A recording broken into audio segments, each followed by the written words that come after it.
ate. Yung ate hindi nagayos. Eh, wala naman eh. Wala ni LA. Kasi yung lip tint, yung magic lipstick niya na aloe vera, yung nilalagay ni Mick sa lips niya.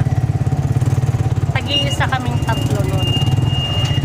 Yung akin, hindi ko matandaan kung saan ko nailagay. Tapos yung kay Ate Lara naman, hiniram ni Kuya A niya. Hindi. May nanap kasi siya. Nahulog daw. Hindi niya na kinuha. Tapos ngayon, yung kay Mika nandiyo dyan kasi tinatago talaga ni Mika. Tapos hinihiram ni LA, ginagamit. Ang hiram na nga ngayon. Like, yung kay Ate Mika ko, pak na Ayaw ko pak. gamitin yung brown. Magda-dark yung ano mo, no? Malagkit. Kasi Kaya nga kayo in-orderan ng aloe vera na ganun kasi para mag-moist yung lips. Hindi siya... yan kasi lalabas lang ang kulay na kulay. Kasi dapat wag yung brown kasi masusunod balat mo. Diba? Dapat doon kayo sa organic, hindi chemical. Charot. Chemical pa rin naman yan oh. May aloe verang tanim sa bahay. Bakit? Oh. Kaso nga lang tapos na eh. Tagatin mo sila mo. Gaga. Oh, diba? Walang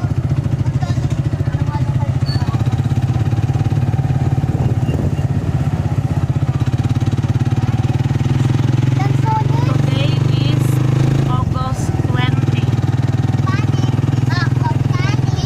Time check is 12 in the afternoon. Wala pa kaming lunch kasi ano oras kami nagising.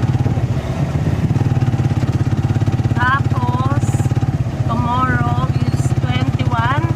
A big shout out. Happy birthday Tita Len and Mami Eb in the heaven. Nasa heaven na kasi si Mami Eba. Kaya happy birthday po. And sa tita ko na si Tita Len nasa South Cebu, Makati. Happy birthday po. God bless.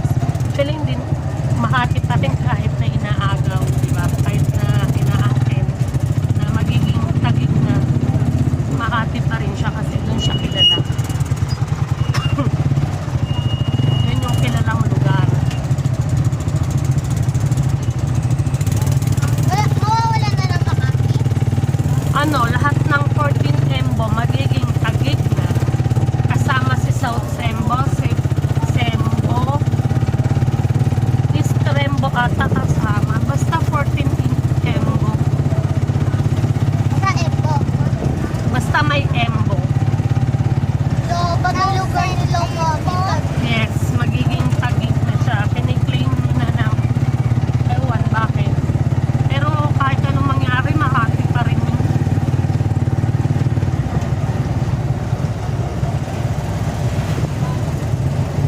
Ibig sabihin, pag Pasko, ang tawag doon, ano? Tagig. Tama. May baby bang si Mikaw. Yung ginupit. May baby bangs. Kaya ako po siya binang kasi nagupit po siya ng bangs dito. Ngayon para matakpan.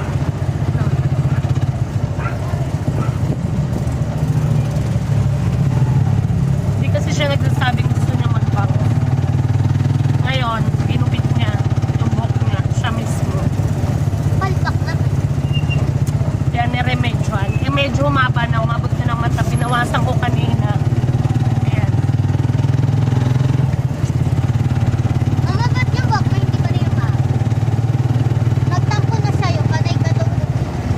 Oo, nagtampo siya. Hindi kasi ano, okay nga yung matagal lumababo ko dahil pawisin ako tsaka mainit. Plano ko nga na naman magpa-undercut kasi swag na lang. Siya haba. Baka hindi na siya umaba. Magtampo ng tulog yan. Ng forever.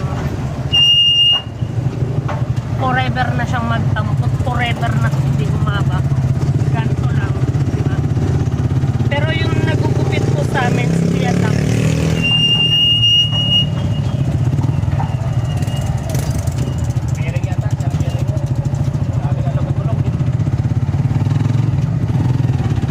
Ayaw ko mag-fish. oh, nakakanuman.